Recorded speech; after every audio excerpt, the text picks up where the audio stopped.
దేశవ్యాప్తంగా దుమారం రేపుతున్న అయోధ్య రామమందిర విరాళాల గోల్మాల్ నిధుల దుర్వినియోగం కేసులో రోజుకు కొత్త విషయం బయటపడుతోంది. ఇప్పటికే బంగారాన్ని బిస్కెట్లుగా మార్చారని సిట్ అనుమానిస్తోంది. మరోవైపు ఆలయంలోని సీసీ ఫుటేజ్ను ఎప్పటికప్పుడు డిలీట్ చేసినట్లు నిందితులు అంగీకరించారు. అయోధ్య రామమందిరం చందా చోరీ కేసు మలుపులు తిరుగుతోంది. ఇప్పటికే 8 మంది నిందితులను సిట్ అరెస్టు చేసింది. వారిని ప్రశ్నిస్తున్న క్రమంలో రోజుకు కొత్త విషయం బయటపడుతోంది. గ్రూప్గా ఏర్పడిన నిందితులు కానుకలను దొంగలించేవారు. ఆ 8 మంది నిందితులు ప్రతిరోజు సాయంత్రం కోసి పరిక్రమ్ మార్గ్ సమీపంలో సమావేశమయ్యేవారు. దొంగలించిన కానుకల సొమ్మును సమానంగా పంచుకునేవారు. అలా పంచుకున్న డబ్బును బ్యాంక్ అకౌంట్లలో పెట్టలేదు. ఆ డబ్బును స్థిర చరాస్తుల్లో పెట్టుబడిగా పెట్టారు.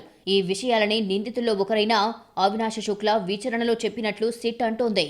అలాగే ఎప్పటికప్పుడు ఆలయ సీసీటీవీ ఫుటేజ్లను డిలీట్ చేసినట్లు సిట్ విచారణలో తేలింది.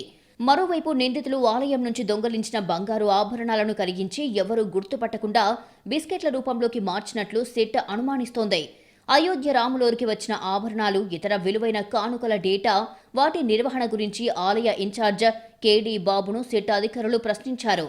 ఈ క్రమంలో ఆభరణాల్లో పెద్ద ఎత్తున అవకతవకలు జరిగినట్లుగా గుర్తించారు. చందా చోరీ వివాదం ముదురుతూ ఉండడంతో అయోధ్య రామాలయ విరాళాల లెక్కింపు నిబంధనలను శ్రీరామ జన్మభూమి తీర్థక్షేత్ర ట్రస్ట్ కఠినం చేసింది. జేబులు ఉన్న దుస్తులు, ఫోన్లపై నిషేధం విధిస్తూ క్షేత్ర ట్రస్ట్ భారీ మార్పులను ప్రవేశపెట్టింది. సవరించిన నిబంధనల ప్రకారం విరాళాల లెక్కింపు ప్రక్రియలో పాల్గొనే ఉద్యోగులను కౌంటింగ్ హాల్లోకి ప్రవేశించే ముందు 2 అంచెలుగా తనిఖీలు నిర్వహిస్తారు. సిబ్బంది పాకెట్లెస్ డ్రెస్ ధరించాలని ఆదేశాలు జారీ చేసింది. విరాళాల లెక్కింపు ప్రక్రియలో కూడా మార్పులు చేశారు. సిబ్బంది ఇకపై టేబుళ్లు, కుర్చీలలో కూర్చోవడానికి బదులుగా నేలపై కూర్చొని విరాళాలను లెక్కిస్తారు. అయోధ్య విరాళాల చోరీ ఒకవైపు దేశమంతా సంచలనం రేపుతుంటే మరో చందా చోరీ ఆరోపణలు వెలుగులోకి వచ్చాయి.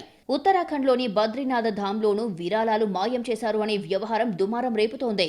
భైరవ్ సేన అనే సంస్థ బద్రీనాథ్ ధామ్లో ఆర్థిక అవకతవకలు జరిగాయని ఆరోపించింది. ఆలయ కమిటీ చైర్మన్ వ్యక్తిగత సహాయకుడికి సంబంధించిన ఆస్తులపై విచారణ జరపాలని డిమాండ్ చేసింది. ఈ ఆరోపణలను తీవ్రంగా పరిగణించిన బద్రీనాథ్, కేదార్నాథ్ ఆలయ కమిటీ అంతర్గత విచారణకు ఆదేశించింది.